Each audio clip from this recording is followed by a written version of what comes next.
ইয়াকতুলুনা আন-নাফসাল্লাতী হারামাল্লাহু ইল্লা বিল হক। রহমানের বান্দারা অন্যায়ভাবে কাউরে মারে না, রহমানের বান্দারা হত্যা করে না, রহমানের বান্দারা কখনো খুনি হয় না, ঠিক কি না? ওয়ালা ইয়াকতুলুনা আন-নাফসাল্লাতী হারামাল্লাহু ইল্লা বিল হক। খবরদার, রহমানের বান্দারা অন্যের রক্তে নিজের হাত রাঙায় না। Keep in your mind Malakar ভাইরা, অন্যের রক্তে নিজের হাত রাঙায় না। ওয়ালা ইয়াকতুলুনা আন-নাফস, আল্লাহ নাফস শব্দ ব্যবহার করেছেন। প্রাণ হত্যা করে না, মানুষকে মারে না রহমানের বান্দারা। কোন প্রাণ হত্যা করে না, মানুষকে মারে না, প্রাণ বিনাশ করে না। এর কারণ মানুষ সব বানাতে পারে, প্রাণ বানাতে পারে না। কথা বলেন, মানুষ কম্পিউটার বানাতে পারে, মানুষ রকেট বানাতে পারে, মানুষ প্লেন বানাতে পারে। মানুষ কি তার মতো আরেকটা মানুষ বানাতে পারে? যেটা আপনি পারেন না এটারে আপনি শেষ করবেন কেন? যেটা আমি বানাতে পারি না সেটা আমি কেড়ে নিতে পারি?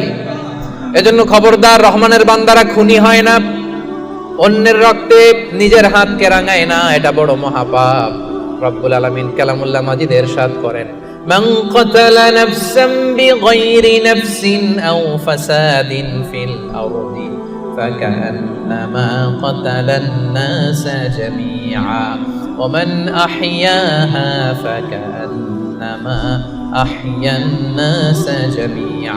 যে ব্যক্তি একজন মানুষকে হত্যা করলো সেজন্য গোটা বিশ্বের সবাইকে হত্যা করলো, আর যে ব্যক্তি একজন মানুষের প্রাণ বাঁচিয়ে দিল সেজন্য গোটা বিশ্বের সব মানুষের প্রাণ বাঁচালো। পড়েন সুবহানাল্লাহ। কি সুন্দর ইসলাম! দেখেন, আমাদের জান, আমাদের সত্তা, আমাদের নিরাপত্তার কথা ইসলাম কতটা ভেবেছে। এটা মহাপাপ। খবরদার, অন্যের প্রাণ নাশ করা যাবে না, অন্যকে মারা যাবে না। তাইলে হুজুর, অন্যরে মারা যাবে না, আমি তো আমারে মারতে পারবো, আমি আত্মহত্যা করে ফেলি নাকি? হ্যাঁ, আপনি আপনার নিজেকেও শেষ করতে পারবেন না, কারণ রুহু আপনি বানাতে পারেন না, তাই রুহু কেড়ে নিতে পারেন না। মান কাতালা নাফসাহু বিশাইইন উযযিবা বিহি ইয়াউমাল কিয়ামা। অন্যকে হত্যা যেমনি পাপ, নিজ হত্যা মানে আত্মহত্যাও মহাপাপ। যে ব্যক্তি যে জিনিস দিয়ে নিজেকে হত্যা করবে, কিয়ামতের দিন ওইটা দিয়েই তার শাস্তি হবে। বিষ খেয়ে যে মারা যাবে, কিয়ামতের ময়দানে কঠিন বিষ শুধু সে খেতেই থাকবে। স্ট্যাবিং করে ছুরি ঢুকিয়ে যে মারা যাবে, ছুরি ঢুকাতেই থাকবে। গলায় ফাঁস লাগিয়ে যে মেয়েটা মারা গেল, ওর শাস্তি জাহান্নামে শুধু ফাঁস লাগাতেই থাকবে, লাগাতেই থাকবে। কিয়ামতের দিন আল্লাহ তাআলা সর্বপ্রথম বিচার করবেন এই রক্তের বিচার। সর্বপ্রথম বিচার হবে কাবিলের। আউয়ালু মান সান্নাল কাতলা ফিল আরদ। যে কাবিল, আদম আলাইহিস সালামের যে সন্তান কাবিল, এই পৃথিবীতে হত্যার প্রচলন চালু করেছিল। এই পৃথিবীর প্রথম হত্যাকারী খুনিকে বলেন তো? কারে মারছিল?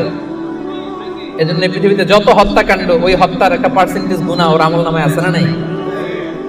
কিয়ামতের দিন আল্লাহ দুইটা বিচার দিয়ে শুরু করবেন।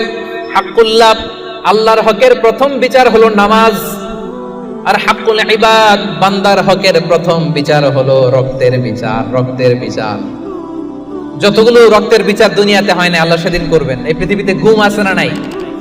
বাংলাদেশের নিউজে শোনেন না, গুম করে ফেলছে, খুন করে ফেলছে, বস্তাবন্দি করে ফেলে দিয়ে আসছে। আহা, দুনিয়ার কেউ দেখে নাই, কোনো প্রমাণও নাই। সেদিন লক্ষ কোটি মানুষের সামনে সেই রক্তের বিচার করবে কে?